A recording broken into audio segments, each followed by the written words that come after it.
If you were trapped in a Christmas story turned deadly, what would you do? After years of delivering presents to ungrateful brats all around the world, Santa here is almost ready to call it quits. But when he's forced to do battle with a squad of heavily armed mercenaries, he ends up discovering the magic of Christmas once again.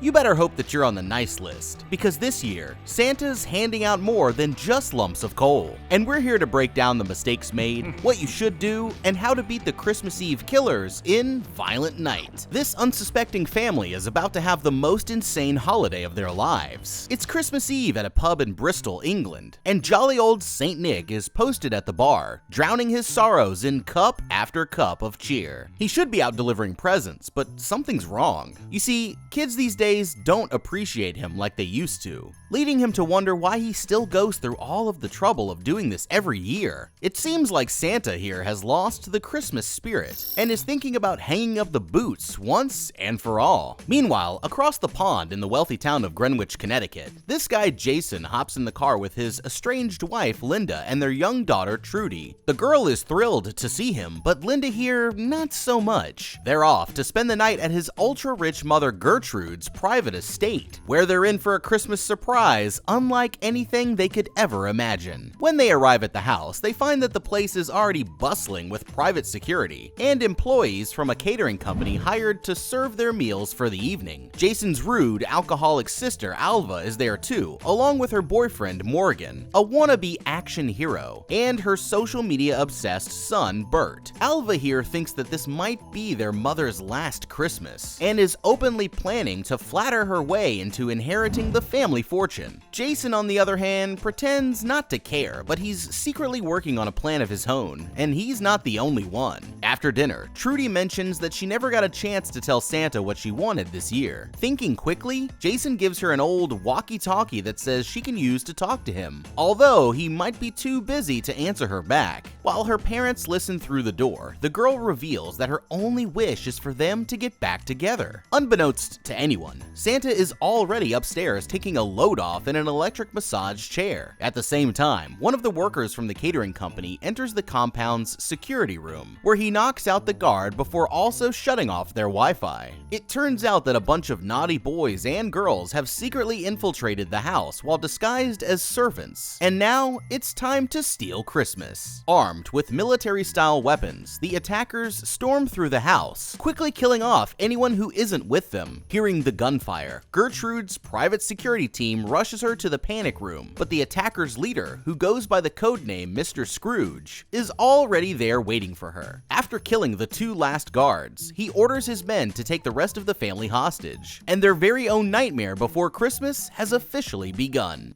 Okay, this family here must be on the naughty list, because this is the worst Christmas present ever. They've just been taken hostage by a squad of heavily armed maniacs who are out for blood, and now there's no way to be sure that any of them are gonna make it through the night. If they want to live long enough to open their gifts, then they need to start coming up with a plan, and fast, because they're outnumbered, outgunned, and outskilled. So what the hell can they possibly do? Unfortunately, right now, the hard truth is that there isn't much. The reality of surviving a hostage situation mostly comes down to chance. But the good news is that there are proven methods used by experienced organizations like the United Nations that could greatly increase your chance of survival if used correctly. Here's what they recommend. According to experts, the best opportunity for escape is right when things start to pop off, because after that, once the hostage takers have you in a private location under their control, your options for getting away are going to be much more limited. Well, I guess that someone forgot to tell this to our security guards of the year over here, who decided to engage Scrooge in hand-to-hand combat instead of just shooting him on sight. I mean, seriously, there was an entire organized team of attackers storming the house with military-spec weapons, killing anything that moved. And the situation had gotten so bad that they were making a last-ditch run for the panic room. But when they got there and saw a guy armed with a baton, they decided that the best thing to do was go at him one at a time, when they had every reason to drop him right there on the spot. If these knuckleheads had done their one job correctly, then this entire situation might have played out very differently. And if the family somehow makes it out of this alive, my first suggestion would be to hire some better security. Now that they've officially been taken hostage, and it's too late to escape, their only choice is to play along, at least until another opportunity presents itself. In a hostage situation, the first thing that you need to do is try to identify what the criminals want. An organized group like this clearly has some desired outcome in mind. And if you can figure out what that is, then that gives you something to work with going forward. There are several different types of hostage takers, but based on the circumstances of this particular attack and what we know about the family, it's safe to guess that they're most likely interested in financial gain, such as robbing them or holding them for ransom, or that they're possibly seeking revenge for something that Gertrude has done in the past. It's also relevant to note that they're using a barricade-type strategy, which is when the hostage takers hold their victims in a building and offer to spare their lives in exchange for their demands being met. This is pretty bad because the longer that it goes on, the greater the chances that the situation will escalate and someone will get hurt, especially when the police show up and start working on their extraction. Experts say that the first 45 minutes of a hostage situation are the most dangerous because everyone will be on edge. For now, the best thing that any of them can do is remain calm and try to keep the other hostages calm as well. After all, the longer that the others stay alive, the more meat shields that you have if things really start to go down. To boost their chances of survival, Jason and his family should follow any instructions that they're given and do their best to avoid appearing threatening in any way. This means no eye contact or aggressive posturing, because even the smallest act of resistance could end with one of them being killed to make an example. When it comes to questions, they need to keep their answers short and to the point, and never attempt to make any suggestions. One thing that they should do is attempt to humanize themselves by doing things like making subtle references to their family. This may not win over Scrooge, but there's a chance that it could give some of his helpers a second thought.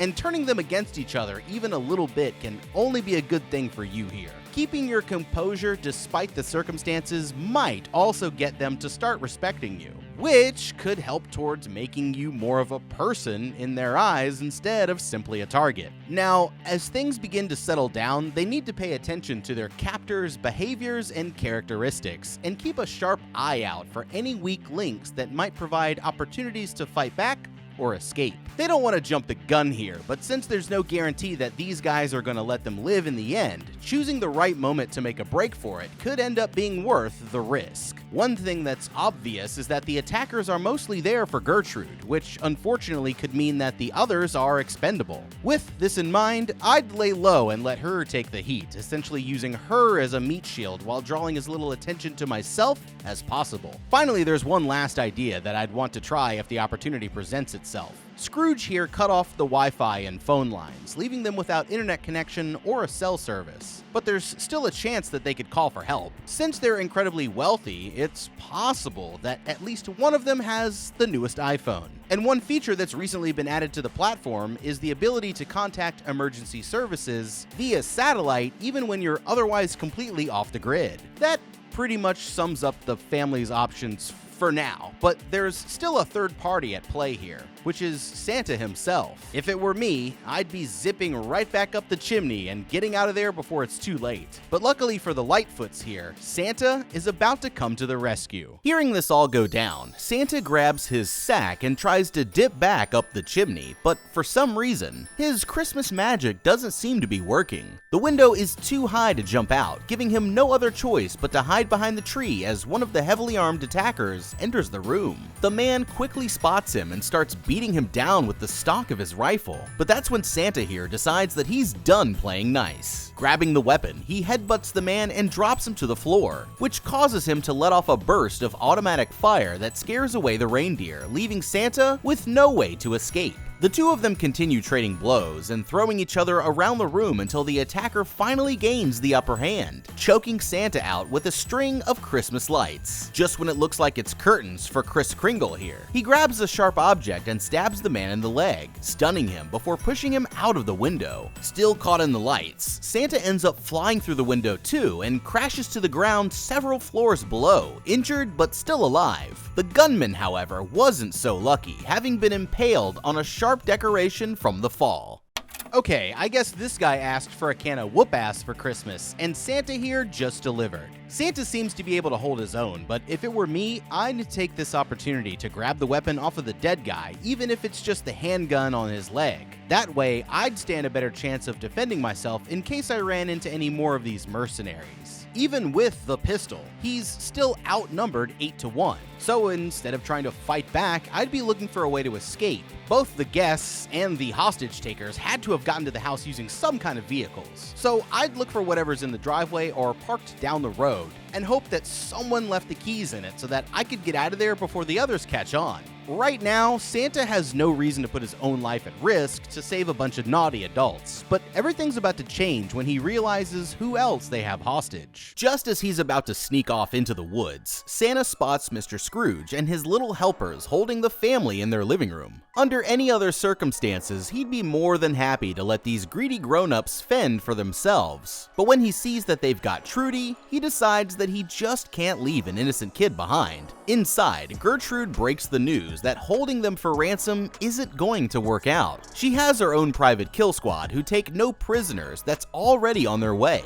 But Scrooge here knows all about them, and he isn't the least bit worried. He also knows that she has $300 million in cash hidden away in her vault downstairs, which was secretly given to her by the US government to fund criminal organizations in the Middle East. Instead, she stole it for herself, and now they're here to double dog steal it from her. While attempting to break into the vault, he receives word that one of their men was just found dead outside. Scrooge knows that he was too highly trained for this to have been a simple accident, which can only mean one thing. There's a rogue agent somewhere on the property, but he has no idea that the killer was Santa Claus himself. Meanwhile, Santa here doubles back into the house where he encounters another one of the henchmen looking for him, digging through his bag in search of a weapon. He pulls out a doll which he uses to ambush the man from behind, causing him to drop his rifle. The fight is officially on, and Santa picks up the rifle while the man is recovering, but can't figure out how to deactivate the safety. The attacker closes the distance, kicking the weapon out of Santa's hands and flipping him over the pool table. But that was his biggest mistake. As he comes closer, Santa quickly fills a stocking with a handful of billiard balls and uses it to strike the man hard across the face. The battle continues, with each of them using whatever weapons are at their disposal to gain the upper hand, until the attacker finally overpowers Santa and is able to stab him with a knife. At the last second, Santa grabs a star-shaped Christmas tree topper and throws it directly into the man's eye. Furious, the man staggers towards him, ready to finish the job, but Santa here crawls backwards and plugs in the string of lights, electrocuting him to death and setting his head on fire.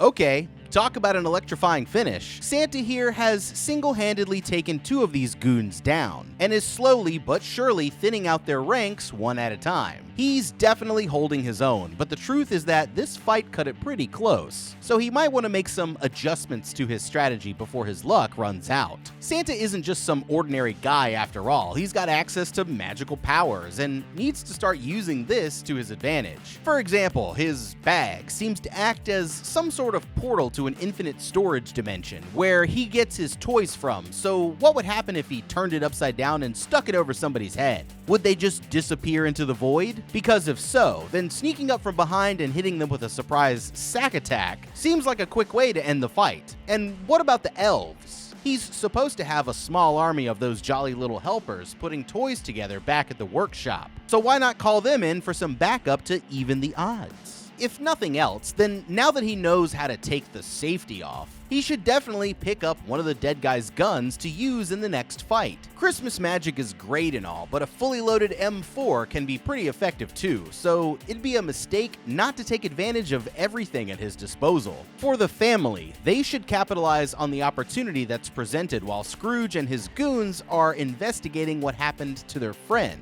to make a move on the two guys still guarding them, since this is the best chance that they've had to escape since the attack started. They can't just charge in because these guys are smart enough to keep their distance, and will most likely shoot before they can close the gap. So their only option here is to find a way to get in a well-executed sneak attack. I'd start by asking to go to the bathroom or something, just to get the hostage takers moving around, which should hopefully create an opportunity for them to get the jump on one of these guys. With any luck, they might have even been given orders not to kill any of the family members just yet, and would hesitate to shoot, at least for now, but there's no guarantee. Any move that they make is going to be risky, but it's better to try now while they have the numbers advantage than to wait for Scrooge and the gang to regroup and start getting even angrier. Unfortunately, they won't be going anywhere anytime soon, but it always helps to have Kris Kringle on your side. With the attacker down, Santa grabs his radio and attempts to switch over to the emergency channel, but instead of the police, he ends up getting through to Trudy. She explains that she's upstairs with the rest of the hostages, and he promises to do whatever it takes to save her and her family, checking his naughty list and seeing that there are still 6 bad guys left to go. Speaking of bad guys, Scrooge here finally spots Santa running around on the security cameras and puts his men on high alert. Hearing them on the radio, Santa chimes in and gives them one last chance to let the family go. But Scrooge won't be giving up so easily, which means that they're going to have to settle things the old-fashioned way. Now that he's sure that there's a rogue Santa on the loose, Scrooge heads back to the family and starts demanding to know who the guy really is. When nobody can tell him, he decides that he's going to use one of Gertrude's prized nutcrackers to make them talk. The world's best sister here immediately throws Jason under the bus, saying that the killers should start with him first, since he's their mother's favorite, an idea that Scrooge happens to like very much. Without any hesitation, this lady grabs one of his fingers and chomps down on it with the doll, twisting it until it snaps in 2 different directions. The others are horrified, but Scrooge isn't done yet. Grabbing an even bigger nutcracker, he threatens to use the thing on Jason the way that its name really suggests. But this time, Trudy here jumps up and admits that she's been talking to Santa all night, and he's coming to kill them all. Instead of a threat, Scrooge sees this as an opportunity and decides that he's going to use her as bait to lure Santa out. This forces Jason to finally drop the hard truth that Santa isn't real in hopes that it'll get Trudy to change her story. But she's so upset that she takes off running and manages to escape into the house. Okay, it looks like we found out who the real villain of this story is, and that would be our money laundering grandma over here. I guess now we know that this whole hostage situation is really her fault, so I think it's safe to say that Gertrude, you f***ed up. Honestly, I'm not surprised to see this coming from a lady who's so greedy that she makes her employees work on Christmas when she could have easily used her wealth to take the whole family on a trip to somewhere nice and given her poor team some time off. Poor Al the security guard just wanted to spend Christmas Eve with his family, but all that he got was a bullet to the head because old Gertrude here was busy cutting shady deals on the side. We're talking about a woman who's so paranoid that she has an entire kill squad always on standby in case of an emergency, but then only has one guard at the gate and doesn't even vet her catering company to see if any of them might be undercover kidnappers. I mean, figure it out, lady. And then to top it all off, she invited her grandkids over for Christmas Eve when she had $300 million in stolen funds sitting right there in her basement, which, I might add, she stole from the frickin' CIA, who are possibly the most dangerous people in the entire world to be stealing money from. This boneheaded boomer put her entire family in extreme danger, got her favorite son's finger nearly twisted off, and now her granddaughter is not only being chased around the house by heavily armed killers, but she had her future Christmases ruined forever, all because Gertrude here couldn't resist the urge to add more cash to her already immeasurable wealth. When your insatiable greed turns a peaceful Christmas Eve into a violent hostage situation where your entire family might be killed, I think it's safe to say that, Gertrude, you f***ed up.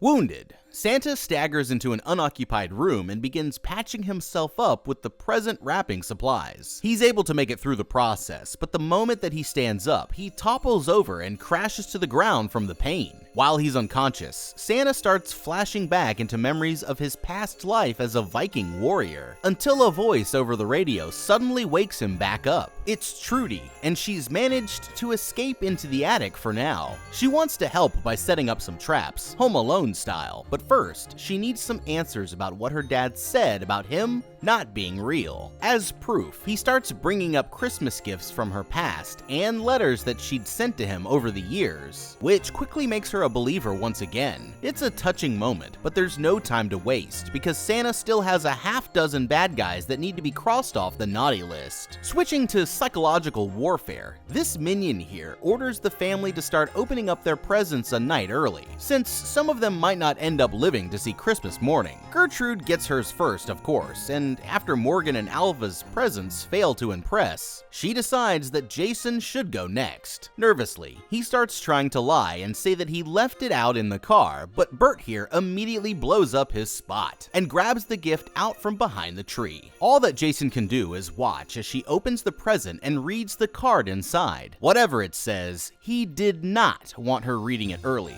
but instead of reacting, she plays it cool and decides to keep what it says as a secret between them for now.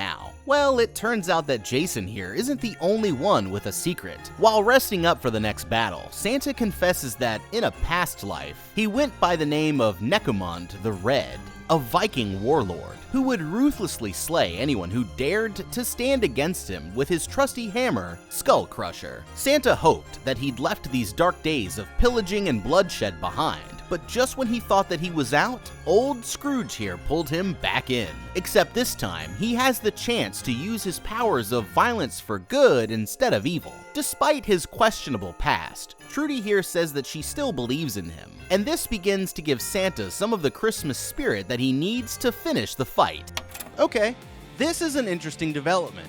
Knowing that Santa here was once a Norse warlord definitely helps explain where he got those hand-to-hand combat skills from. But he's still outnumbered approximately 7-1 and doesn't realize it yet, but the odds are about to get even worse. He needs to use the element of surprise to his advantage if he's going to stand a chance, and being able to communicate with Trudy actually opens up a helpful opportunity. She mentioned using booby traps to take the killers out like the holiday home defense goat Kevin McAllister himself. And that's a great idea, but there's another way that she can assist in the battle if they're willing to try. Oh, it's going to be risky, but Trudy here could possibly be used as bait to lure the attackers into a surprise attack from Santa. By coordinating with him over their secret channel, she could get one of the mercenaries' attention and then run off into another part of the house, where Santa would be waiting to take them out one-on-one. Of course, there's always a chance that it'll backfire and they'll catch her, but since they're only trying to find her and not actually kill her just yet, she'll probably still be alright if things don't work out as planned.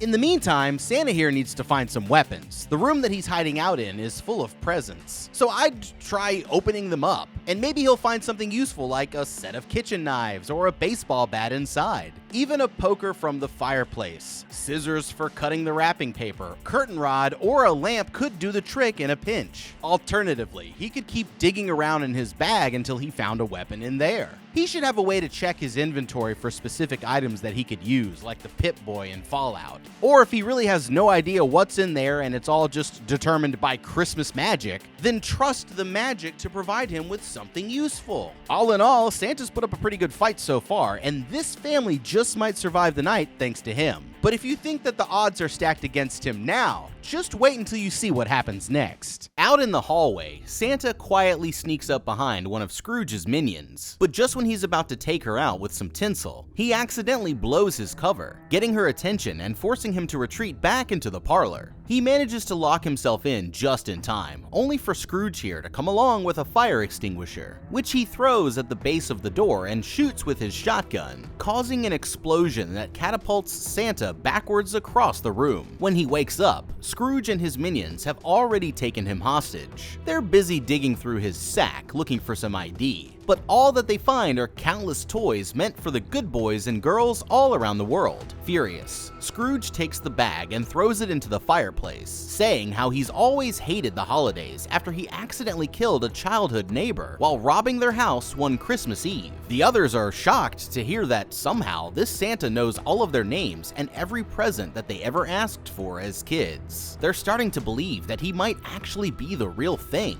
But Scrooge here still isn't buying it until, just when he's about to execute Santa, it begins to snow inside. A Christmas miracle? No, it's Trudy, dumping boxes full of styrofoam into the air vents. Fortunately, the distraction works just long enough for Santa to tap his nose and shoot up through the chimney, landing safely out on the roof. The criminals can't believe what they've just seen, but Scrooge tells them to get it together. After all, real Santa or not, they still have a heist to finish. Back in the living room, the hostages hear the kill squad finally arriving outside on snowmobiles. And that's when Morgan decides that it's time to make a break for it. Bursting up from his seat, he kicks one of the attackers down before sprinting across the room and throwing himself headfirst out of the window. Outside, he runs straight into the mercenaries, only for them to immediately shoot him dead. It turns out that they're also in on the plot, and suddenly, the odds aren't looking too good for Santa here. While the two leaders head inside, a couple of the mercenaries spot Santa hiding out on the roof and immediately open fire on him with a heavy machine gun.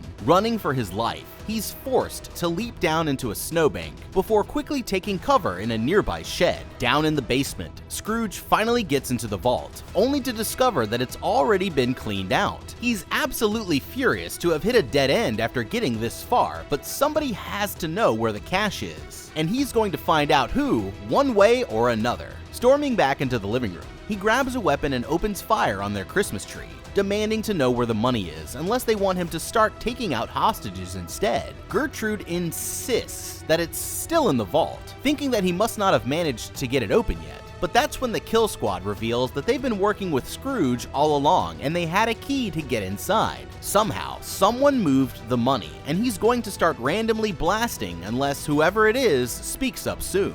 In a momentary stroke of genius, Bert here points out that Scrooge just can't randomly take them out, because this creates a chance that he'll accidentally kill the only person who knows the truth. It's a good argument, but Scrooge isn't out of ideas just yet. Instead, he turns his attention to Linda here, knowing damn well that Gertrude would never trust someone who wasn't blood related with access to the money, and using her as a bargaining chip to get the others to fess up. With his wife's life on the line, Jason is finally forced to admit the truth. He already stole the money and was planning to run off with it and his family the very next morning, before Gertrude caught on, leaving her a Christmas card that revealed the whole thing as his final goodbye.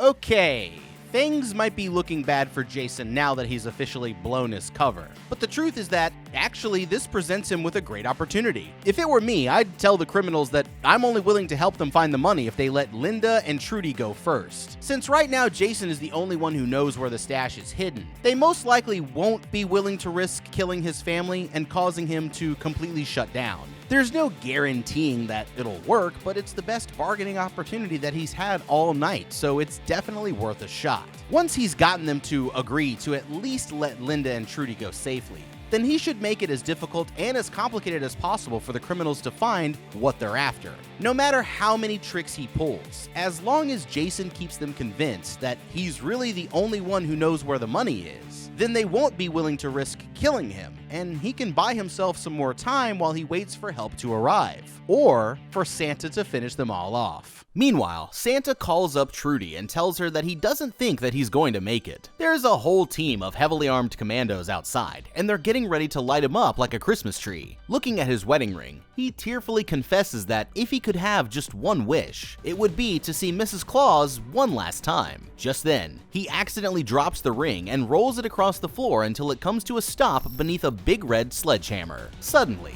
Santa knows what he needs to do. When the mercenaries break in, the man in the big red suit is nowhere to be found. Lurking in the shadows, he begins picking them off one at a time. dispatching them with his hammer. For all of their advanced equipment, these goons are no match for Santa, and as his power grows from the thrill of bloodshed, he's able to take out entire groups of them all at once. A couple guys even get shanked with a candy cane, which Santa sharpened into a point all while he was putting the hammer down on their comrades. One by one, they're dropping like flies, and that's when Santa finds a pair of razor-sharp ice skates, putting them both over his hands and using the blades to slice through the troops like he's opening up presents on Christmas morning. After completely decapitating one unlucky hired gun, he fires up a snowblower, lassos 3 more of them with rope, and drags them into the rotating blades to their deaths. With the entire kill squad completely massacred, he triumphantly emerges from the shed, where the last man standing sees him and immediately runs for his life. He might have tried to surrender, but nobody gets off the naughty list that easy,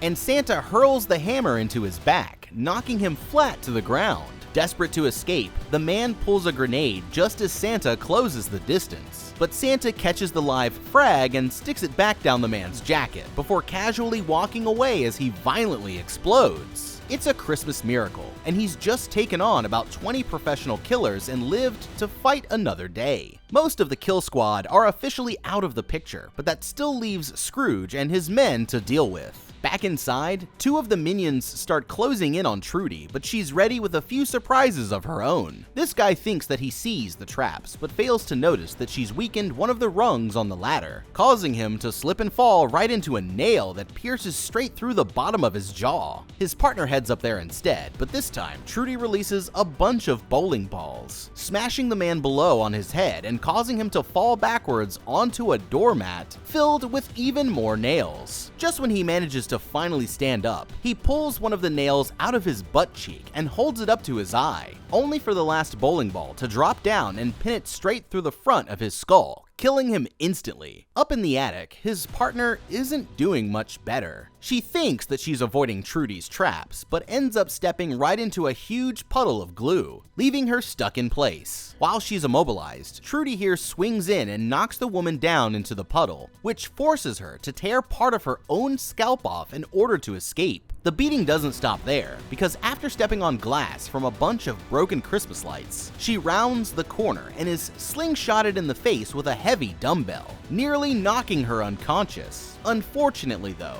the woman is still standing, and Trudy here is officially out of tricks. Just when it looks like she's about to kill her, Santa shows up and knocks the woman across the attic with a sledgehammer blow to the chest. The two share a big hug, but quickly realize that the attacker is still alive, and she's reaching for her gun. Calmly, Santa tells the girl to close her eyes before raising up his hammer and finishing the job.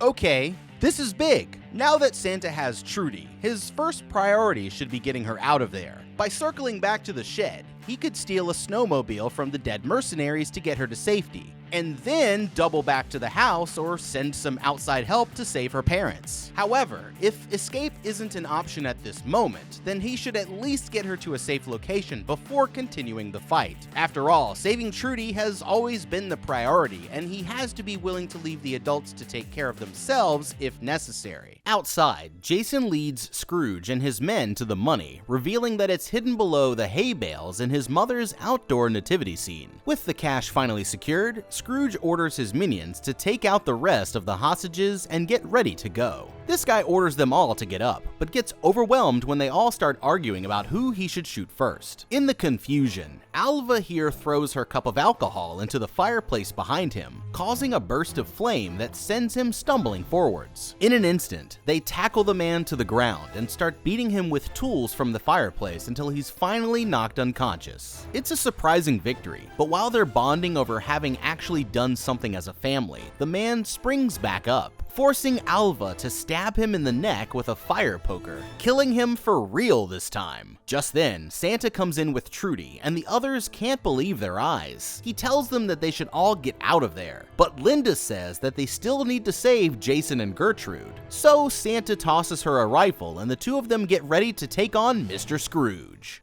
Okay, the situation is looking better every second, but they still have a long way to go before they're safe. Since Linda here knows how to use a gun, she should quickly show the others too. That way, they'll all be able to participate in the fight instead of just her and Santa. They already have tons of ammo and could get some more great weapons off of the 2 dead minions in the attic, or the mercenaries out in the shed. Then Santa, Linda, Alva, and Bert could all work together to set up an ambush and take out the rest of the criminals while they still have the element of surprise. Linda opens fire on the goons from the front steps, but has to take cover when they start shooting back. While they're distracted, Santa closes in and starts taking them out from the flank. Realizing that they're in trouble, Scrooge and the kill squad leader take Gertrude and speed away into the woods on their snowmobiles, with Santa quickly grabbing a sled and running off after them. Jason and Linda here finally start to bond over their victory, but have to fight when one of the injured mercenaries gets up and comes after them. Despite having him outnumbered 2-1, the man is able to overpower them both, and he's about to kill Linda when, at the last second, she grabs a hanging icicle and stabs him in the neck. Watching from a distance, Trudy gets to see her parents kiss, and it looks like her Christmas wish has finally come true. Meanwhile, Santa winds up on a ridge overlooking the fleeing mercenaries and dives onto his sled, hitting a jump that sends him flying into the last guy and giving him a chance to jack his ride. In the chaos, the sled carrying Gertrude and the kill squad leader crashes, but Santa continues chasing after Scrooge, determined to give him what he has coming. It isn't long before he spots Scrooge standing in the middle of the trail, attempting to lure him into an obvious trap. Blinded by rage, Santa floors it straight at him, only for Scrooge to dive out of the way as he crashes into a tree stump instead, sending him and the snowmobile flying into an old abandoned shed. After emptying both of his guns without hitting a single shot, Scrooge closes in to assess the damage. Lying on the ground is Santa's naughty list, and when he picks it up, he sees his real name along with all of the reasons why he's been a bad little boy. It's indisputable evidence that this is the real Santa. But instead of giving up, Scrooge decides that this is his chance to kill Kris Kringle and finally put an end to his least favorite holiday for good. Okay, it's time for the final showdown. Santa fell for that obvious trap, and now he has to fight it out with Scrooge hand to hand. Oh, it's gonna be a tough fight, and if it were me, I'd try to use Scrooge's hate for Christmas against him by telling him about all of the amazing toys that he could have gotten as a kid if he'd only been nice instead of naughty. Santa could make him mad enough that he slips up and gives him an opportunity to go for the kill shot. There's no guaranteeing that it'll work, but when fighting someone like Scrooge here, who isn't afraid to resort to dirty tricks, you need to use any option that you have to gain the advantage. The two battle it out, with Scrooge using 2 ice picks and Santa wielding his trusty hammer. At one point, sparks from their clash ignite a trail of gasoline leaking from the snowmobile, causing a massive explosion that sends them both flying out of the shed. The ice covering the ground makes it hard for Santa to keep his footing, while Scrooge maintains his balance using the spikes on his shoes. Still, Santa puts up a hell of a fight and almost emerges victorious until Scrooge uses dirty tactics to take the upper hand, pushing him backwards. Scrooge uses his ice pick to pin Santa's hand to an outdoor fireplace, leaving him immobilized with no way to fight back. Just when it looks like the end for Santa, he tears his hand free before grabbing a hold of Scrooge and touching his nose. In a burst of Christmas magic, the two of them shoot straight up the chimney, causing Scrooge to explode in a shower of blood and guts. It isn't over yet though, because the kill squad leader is still out there. And the instant that Santa finally lets his guard down, the man sneaks up and shoots him several times in the chest. Mortally wounded, Santa collapses to the ground below, but at the last moment, Gertrude shows up with a gun of her own and blasts the kill squad leader in the side of the head. The others all run up and are horrified by what they see. Despite their best efforts, Santa passes out, appearing to be dead. Heartbroken, Trudy says that she still believes in him, and now everyone else does too. Through the power of their belief, the Christmas magic resurrects Santa, bringing him back to the land of the living.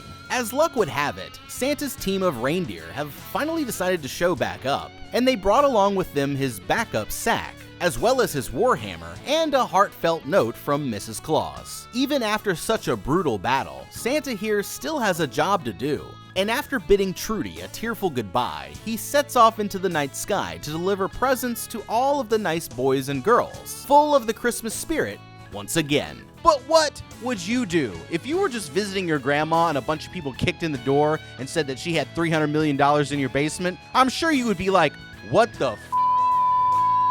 How would you react to a hostage situation like that? On Christmas, no less. Let us know down in the comments below. Thank you so much for watching. Check out the How to Beat playlist for more videos just like this one. Check out the How to Beat Patreons. We got shirts for sale. You know you want them. Be the coolest kid on the playground or the coolest adult on the college campus. Yeah, we'll see you guys on the next one, and have a damn good day.